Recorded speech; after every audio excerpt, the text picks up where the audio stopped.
Let's move on to the legal front regarding Mr. Trump. There's been some major developments on the money side. A huge victory for him yesterday in court. Let's go and put this up there on the screen. Court has agreed to pause that collection of the $400 million judgment against Trump if he is able to put up a $175 million bond within 10 days. Quote, if Trump does it, it will then stop the on collection and prevent the state from seizing presumptive assets while he appeals. The appeals court has also halted other aspects of the trial judge's ruling that had barred Trump and his son Eric and Don Jr. from serving in corporate leadership from several years, so they will retain leadership over their current business assets. Quote, in all, the order was a significant victory for Trump as he defends the real estate empire that vaulted him into public life, and it came just after Letitia James was expected to then initiate the effort to collect the judgment. So, Krystal, a much more manageable amount of money at $175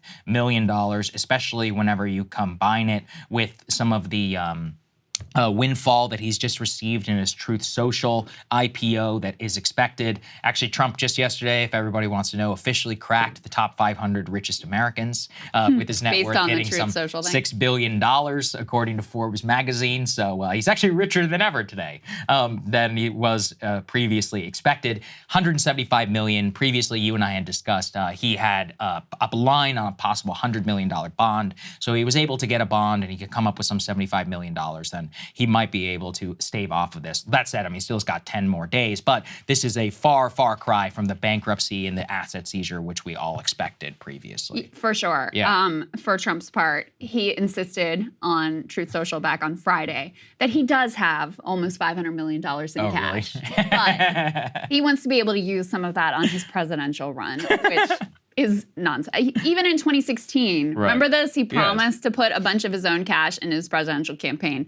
Never came anywhere close to what he said he was going to do. But he's saying that, you know, the judge doesn't want me taking cash out to use it for the campaign. So that's why the $500 million was assessed. So anyway, he's sticking to the line. Oh, I actually have the money. It's not really a problem, but I just don't really want to use it for this regard. Right. So we'll see what happens here in terms of, yeah, I mean, it's still a lot of money, but he probably can more easily come up with this one. That's the irony. If you had $500 million in cash, you're a freaking idiot. No financial advisor would ever tell you to do that. Imagine if that segment amount of your net worth was in liquid cash. That's incredibly foolish from a financial perspective, but he's so concerned with the bravado and the appearance that he has to pretend that that is the case. Let's go to the next part. This is also very, very important. The New York hush money case now officially has a trial date set for April 15th, also known as Tax Day, coincidentally. Oh, yeah, that's right. Tearing, quote, into the former president's lawyers for what he said were unfounded claims that the hush money case had been tainted by prosecutorial conduct. The judge now officially set the case despite defense's calls to continue the delay and to throw it out entirely from a last-minute document dump. So they say, barring now perhaps another delay, which is on the horizon, the presumptive Republican nominee will be on trial as a criminal defendant in just 3 weeks. And the trial, though, is, of course, going around the Stormy Daniels hush money case payment, a very novel legal interpretation under New York state law. Hasn't happened before. Even if convicted, Krystal is very likely to go to appeals and actually, set some standard as to whether this was even allowed. Definitely the weakest of all of the criminal cases against Trump. But of course, anytime you find yourself in the jaws of the criminal justice system, it's not great. Yeah. And I mean, it is a tawdry situation. Right. Sure. If it wasn't Trump, this would be a career ender for pretty much any politician. Right. Right. I mean, it's kind of like John Edwards-esque. Yeah, you know, but see, Edwards was not a billionaire playboy. But he was like supposedly happily married. I mean, I'm just saying that Trump gets away with shit that nobody else does. Of course, yeah, but it's destroyed John Edwards' political career. It was over. That was it. Even though jury ultimately, what did they ended up? I think it was either a mistrial or they didn't. Yeah, he wasn't found guilty. Right. Something happened in the trial. I don't remember exactly, but anyway, he wasn't found guilty. But I mean, it is that type of like tawdry, sordid cover up, using campaign funds, et cetera.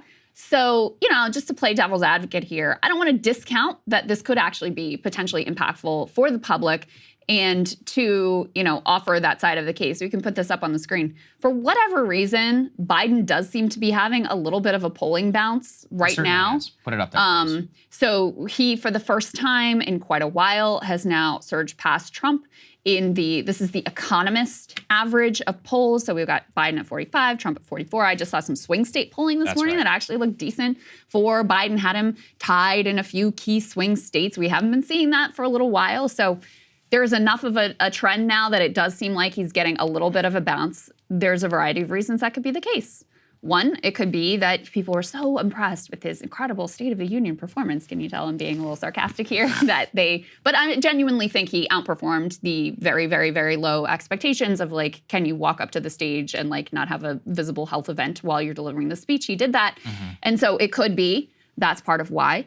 I do think it's possible that another reason is potentially that, the Trump legal issues have been more in the news and more front and center. And that could be taking a toll on Trump. So I just want to hold out the possibility that even though this trial is seen as the lesser of all of the various criminal charges that he's facing, the details are in some ways the most, relatable. They're the most scandalous, and just the idea of him being a criminal defendant and being in front of a jury and the case being made and all these allegations being put against him, it could have a public impact. I don't want to totally dismiss that out of him. Let's not dismiss it. You're right. Yeah. And let's be fair. That Trump's, personality and Stop the Steal and the madness and all of that, it had a huge impact in 2022, right? Yeah. So we can't discount. That's the reason I'm willing to discount this one a little bit is this is so baked into the original 2020 thesis, and it didn't have any impact then. I mean, when I think Stormy Daniels, what am I thinking? Michael Avenatti, freaking CNN, and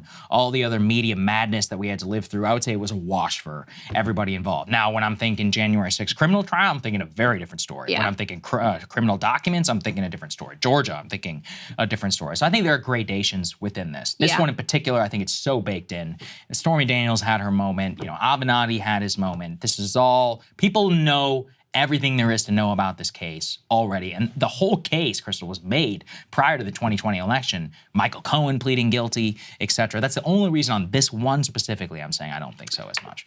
Maybe. I I'm don't know. genuinely 50-50. What do I know? Because the other possibility is that just that normie reaction of there you are facing criminal, you're a potential criminal. Yep, you're right. Felony charge. Okay, they don't, the novel legal application or whatever. They're looking at this and this was a messed up situation. You handled it in a disgusting way and probably an illegal way as well. And now your ass has been dragged in front of a trial jury to answer these criminal charges. So I could see it. There's also just that Trump has benefited, I think, from the fact that he has been, for a while, he was a little bit on the back burner in terms of a public personality. He wasn't in people's faces every single day.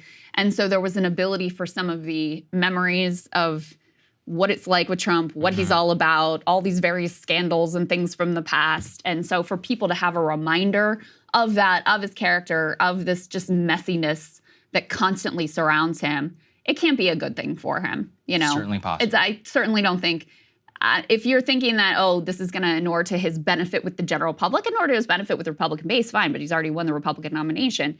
With the general public, I don't think it's going to be a net benefit for him. And I could easily see it being an actual somewhat of an issue for him. And I'm just talking about, maybe a few points in the polls, which could make the difference. So who knows? There you go. Watch it unfold. Hey guys, if you like that video, go to breakingpoints.com, become a premium subscriber, and help us build the best independent media organization on the planet. That's right. We're subscriber funded. We're building something new. We want to replace these failing mainstream media organizations. So again, to subscribe, it's breakingpoints.com.